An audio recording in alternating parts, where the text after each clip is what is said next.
Hello, and welcome back to yet another retro channel.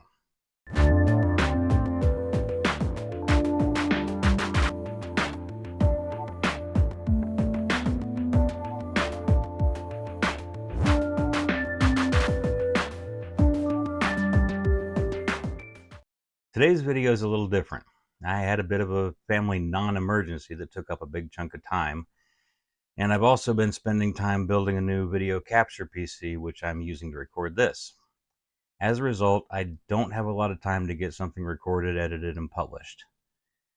So because of that, and because the Color Computer 3 is still on the bench from recording the midweek palette cleanser, I decided we could take a look at the 6 transcoded games I mentioned. Yeah, I know, I said there were 4. It turns out there were 2 more that I didn't know about. One of you kind viewers clued me into that. The games we'll look at today are Donkey Kong, which you've already seen, Defender, Robotron 2084, Joust, Pac-Man, and Space Invaders. I also need to make a correction. I said I thought those were all done by the same person or group. That's not the case. Donkey Kong is the only one by John Kowalski. Defender, Joust, Pac-Man, Robotron 2084, and Space Invaders were done by Glenn Hewlett. A note on licensing. To my knowledge, none of these ports are officially licensed by the copyright owners. They are released as demo or proof of concept and therefore may not be sold. They're all available on the TRS-80 Color Computer Archive, which I'll link to in the description. To explain a little better what these ports are, they're translations of the machine or assembly code from the original arcade machine into 6809 assembler. These weren't rewrites, they aren't emulation. Well, the hardware is emulated, but the software isn't.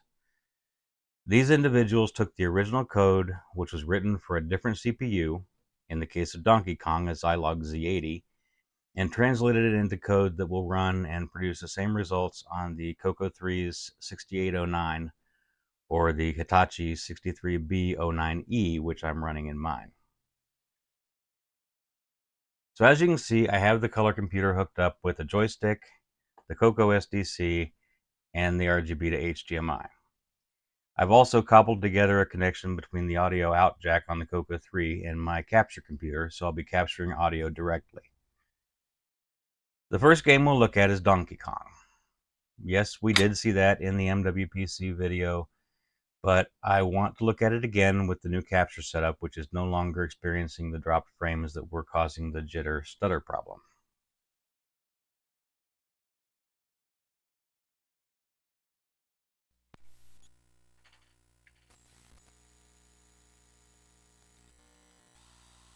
As before, we navigate through the SDC Explorer menu to the Donkey Kong disk image and run donkey.bas.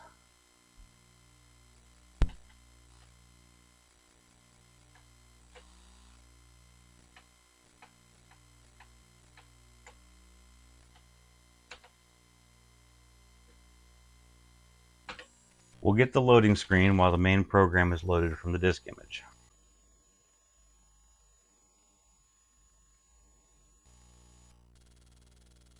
Then we'll get the game configuration menu, allowing us to change some options. Everything's fine here, so we'll hit enter to proceed. Next, we get the decompressing data screen and a bunch of pretty colors flashing around the borders telling us that things are still happening.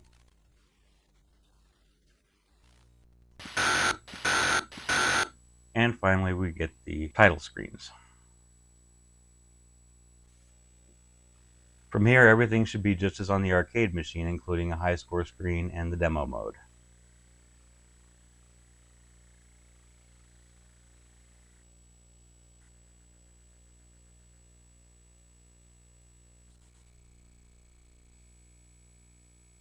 Donkey Kong doesn't seem to emulate the insert coin, credits, or 1 or 2 player behaviors of the original game like we see in some of the other ports. Press the joystick button once to insert a coin and a second time to start the 1-player game. I'm not the best at any of these games, so please forgive my poor performance.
And there you go, my bad Donkey Kong playing skills. But that's a pretty good port of the original game. It looks a lot like it should, sounds a lot like it should. So we'll move on.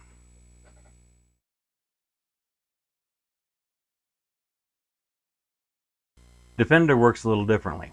It takes 2 disks instead of just 1. It's written on the assumption that you have 2 disk drives and can insert a disk 1 into your first drive and disk 2 into your second. Actually, I think there is a way to configure around that, but I haven't experimented with that yet. To reproduce that on the CoCo SDC, you need to mount both disk images. There isn't a way to do that through the CoCo SDC Explorer interface, at least not that I've found. So you need to drop to BASIC and mount the images manually. To make that easier, first navigate through the Explorer menu to the directory containing both disk images and then hit the break key to drop to BASIC.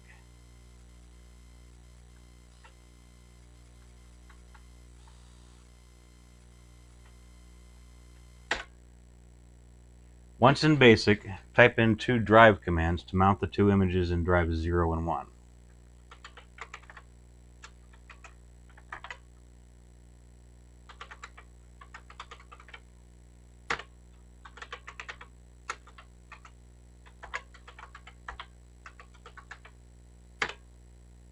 If you don't get any errors, you can call up a directory to make sure the images are mounted.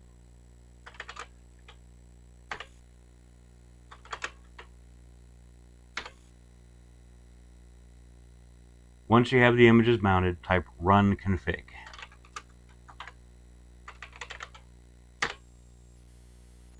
Once the configuration program runs, you can configure options.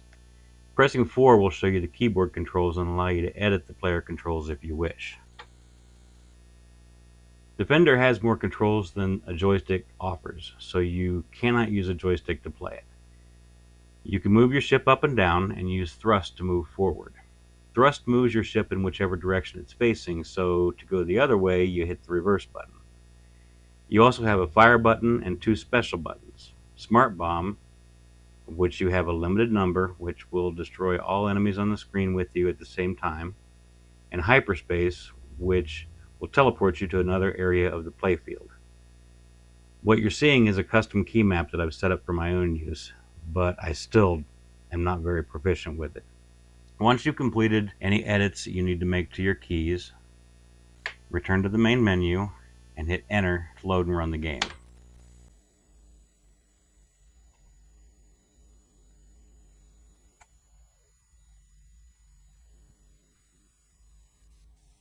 I remember when I was a kid, I was actually pretty good at the arcade version of Defender, but as an adult with these keys, I'm complete dog crap at it, so sorry for that.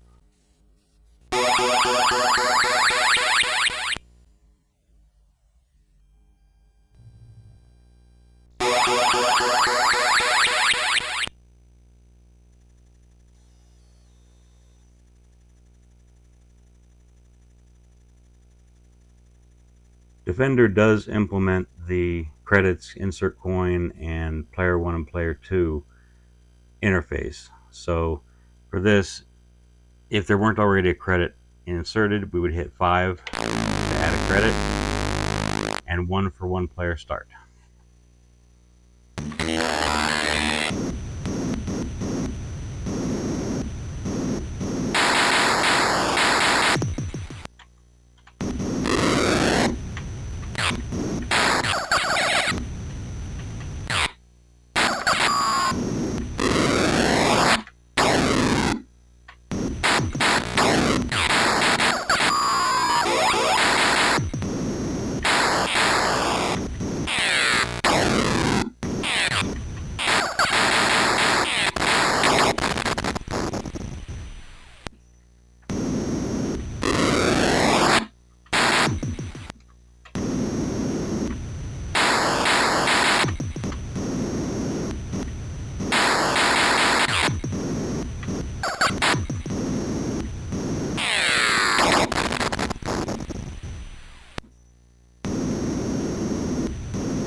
And that's Defender.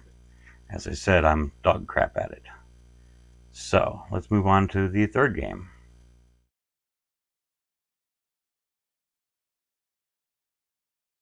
Joust runs from a single disk, so you can load and run it from the CoCo SDC Explorer menu just like you do for Donkey Kong. There is a config program that allows you to make changes to various settings or to controls, but we'll skip that this time and go right to the game.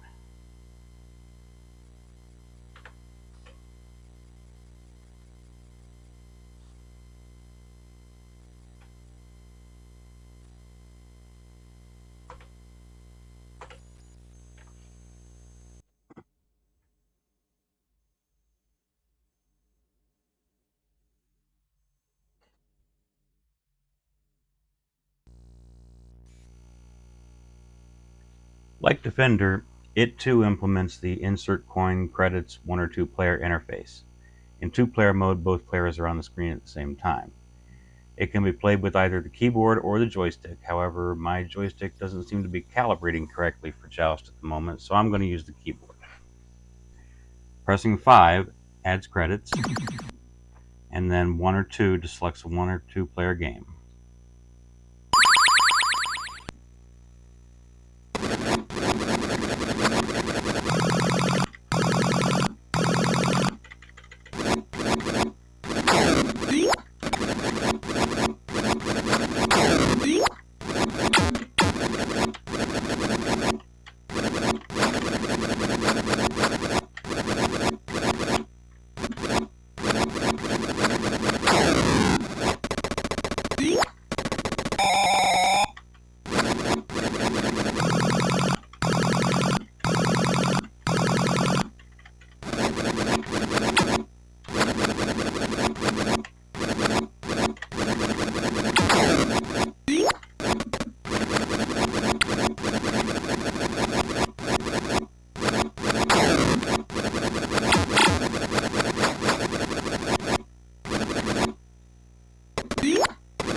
And there's Joust.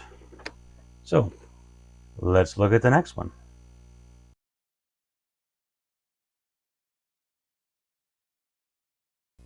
Robotron 2084 runs from the CoCo SDC Explorer just like Joust and Donkey Kong.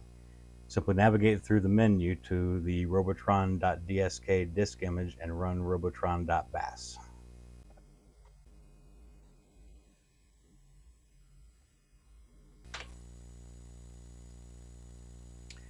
There is no configuration program or config screen for Robotron as there were for previous games.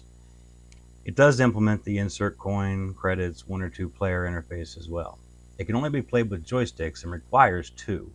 One controls the player's movement and the other controls the direction of fire. Fire is constant, only the direction can be controlled.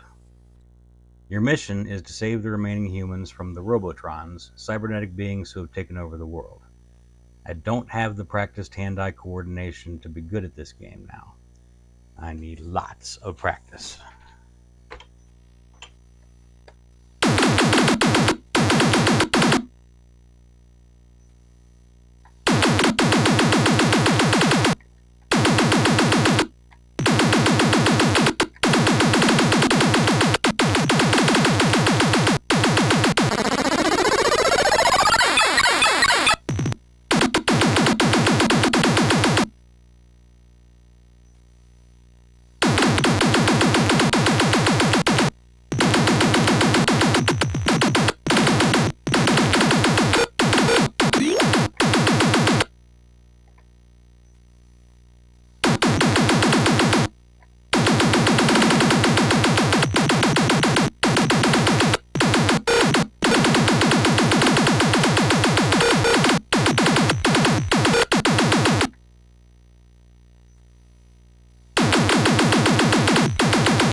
And that's Robotron. So, on to the next one.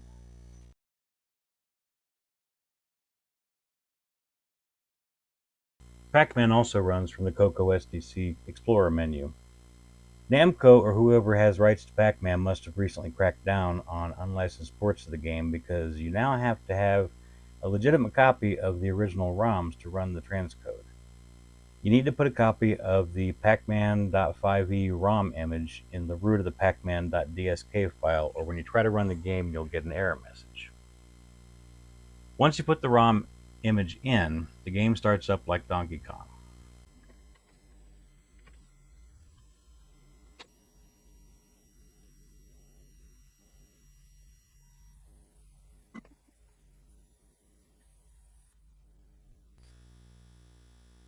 Like Donkey Kong, the first thing you'll come to is a configuration menu.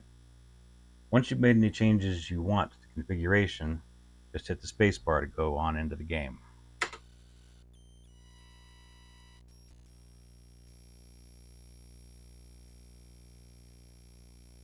Like most of the others, Pac-Man implements insert coin, credits, and 1 or 2 player interface.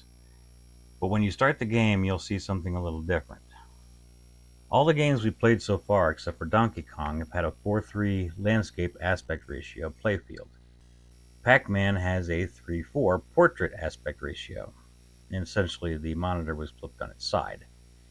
The developer who did the transcode decided that rather than scale the playfield to fit on a 4:3 display like the Donkey Kong developer did, he would rather implement scrolling. As Pac-Man moves towards a portion of the playfield that's off the visible screen, the playfield will scroll into view. Other than that, gameplay is exactly as you'd expect. I'm slightly less incompetent at Pac-Man than I have been at the other games.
I'm usually slightly less incompetent.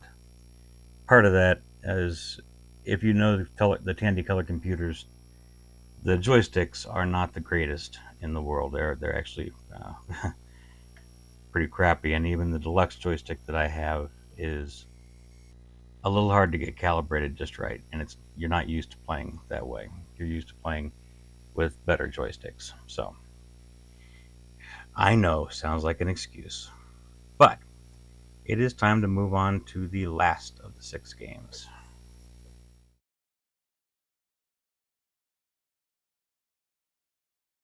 Space Invaders is actually still in alpha. That means it's not done yet. The original, like Pac-Man, uses a CRT flipped on its side for a 3:4 portrait aspect ratio. The developer hasn't yet rotated the display. There's also no color or sound. The original is actually black and white. The display is shown through a multicolor overlay, giving the illusion of color. It runs from the CoCo SDC Explorer menu like most of the others did.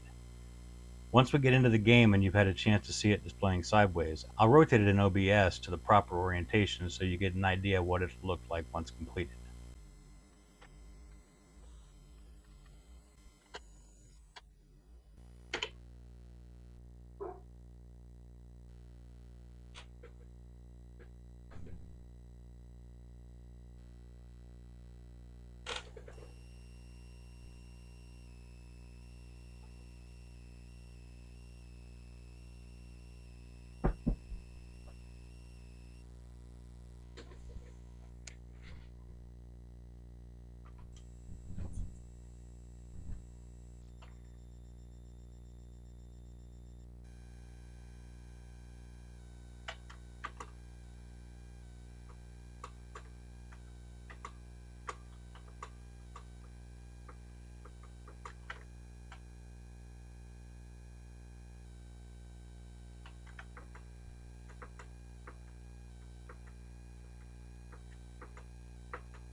And that's about all there is for Space Invaders. So that gets us through all. That's interesting. Oh, an upside down Y.